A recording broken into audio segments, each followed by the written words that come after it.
Bom, eu queria pontuar algumas coisas rapidamente. Eu acho que tem nesses espaços a gente tem uma tendência a sempre colocar o problema na conta do outro, né?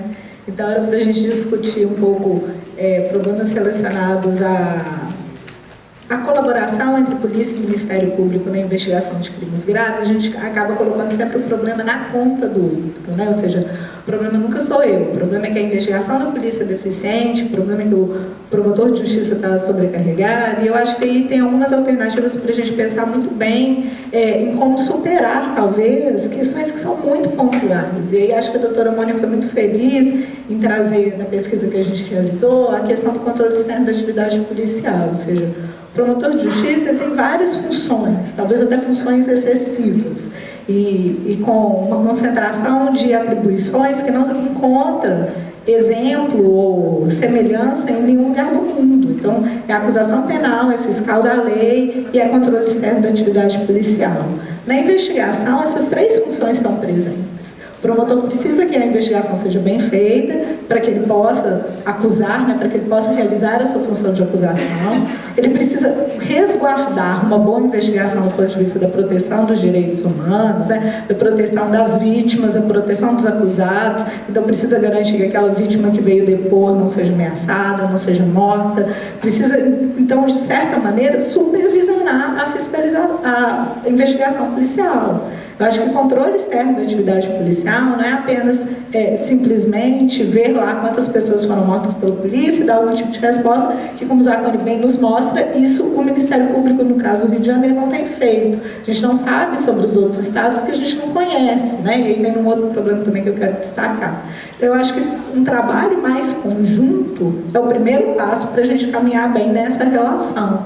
Porque o que a gente tem visto é sempre esse jogo de empurra, então a investigação policial ela é ruim, então eu faço a minha própria investigação a partir do PIC e me livro da investigação policial. E a gente também não tem informações, né? Eu acho louvável o esforço da doutora Mônica de trazer dados sobre quantos registros de ocorrência, quantos inquéritos policiais, quantas denúncias, porque a gente não tem informação sobre nada. A gente não sabe quantos PICs são abertos, como a gente também não sabe quantos inquéritos policiais são abertos.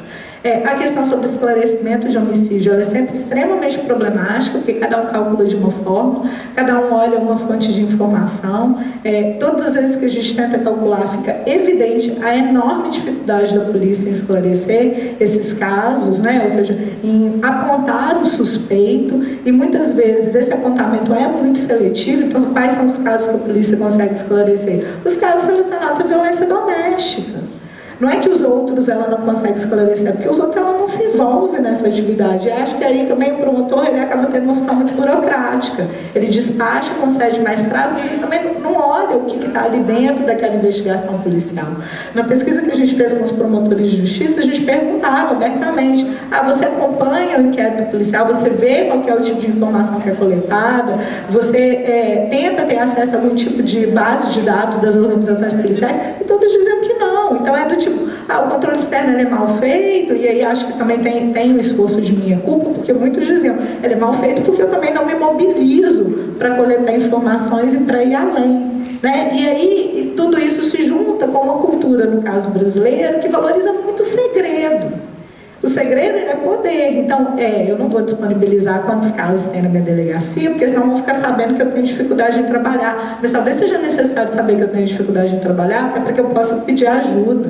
Aí eu não vou divulgar o que é que está acontecendo aqui, porque aí eu vou ser responsabilizada. Então é sempre essa ideia de que a responsabilização ela também é negativa, de que a responsabilização ela significa punição. Eu acho que, de certa maneira, o tema da mesa era um pouco pensar a relação entre Ministério Público e polícia. É uma relação muito atritada, porque é uma relação que passa por disputa de poder e é uma relação que passa também pela ideia de que o outro vai me responsabilizar. Então, no final das contas, o controle externo da atividade policial ser concentrado no Ministério Público, que poderia colaborar com a investigação policial, é uma equação perversa, porque o Ministério Público depende da polícia, ao mesmo tempo ele tem que supervisionar e, de certa maneira, responsabilizar a polícia. Então fica num jogo e num equilíbrio que é muito difícil de ser alcançado, né? E aí você tem uma relação função que é burocrática. Então, eu despacho papel, despacho pedido de informação, despacho pedidos de dilação de prazo. Então, fica só nesse despacho eterno, sem nada muito concreto, sem uma preocupação com esse resultado final. E o resultado ele é sempre o quê? O quantitativo, e o quantitativo que diz muito pouco sobre a qualidade desse trabalho. Eu acho que, nesse momento atual, a gente nunca teve uma amostra tão clara do quão mal nosso sistema de justiça criminal funciona. A gente nunca teve tantos presos provisórios e condenados. Eu acho que tem um problema que a gente não ataca, que é a questão dos presos provisórios. Ou seja, quantas pessoas ficam encarceradas porque a investigação não cabe? Então, na última pesquisa que a gente fez sobre o tempo do processo de homicídio em Belo Horizonte, a gente teve casos em que a pessoa ficou presa provisoriamente 7 anos. E no final, o que aconteceu? Esse caso foi prescrito. Então, você ficar preso 7 anos porque a investigação policial não caminhou, ou seja, qual é o lugar do Ministério Público aí, né? Ou seja, será que o Ministério Público não pode fazer nada para ajudar a caminhar? E da mesma forma, será que a polícia não pode investigar de uma maneira que seja menos burocrática? Né? Porque enquanto fica-se nessa disputa de poder, nessa disputa de quem é o problema, é a polícia que investiga mal, ou é o Ministério Público que não colabora, é a polícia que é muito burocrático, o Ministério Público que não faz o controle externo, a gente tem milhares de pessoas presas. Hoje o Brasil tem a 3ª maior população carcerária do mundo, sendo que 40% desses mais de 600 mil presos são presos provisórios, e que estão presos provisoriamente porque a investigação não caminha. E aí seja a investigação do Ministério Público, seja a investigação da polícia, o fato é que a gente tem replicação de estruturas e nenhum resultado concreto. A gente não tem mais gente sendo responsabilizada por crimes graves. O nosso sistema enfatiza muito a questão do tráfico de drogas, e muita questão do tráfico de drogas a partir de casos de flagrante. Também não se problematiza como que esse flagrante é feito. Então, de novo, qual é o papel da investigação policial até para dizer se o flagrante foi bem feito, mal feito, se aquilo é um caso de tráfico ou um caso de uso. Então, eu acho que a gente precisa pensar numa relação que seja menos burocrática e que vise mais o resultado final. E o resultado final, para mim, ele passa por 2 dimensões principais. A primeira, acesso à justiça, e acesso à justiça de uma população que é carente de direitos, e aí acesso à justiça não apenas do ponto de vista de funcionamento do sistema de justiça criminal, mas de acesso a direitos básicos.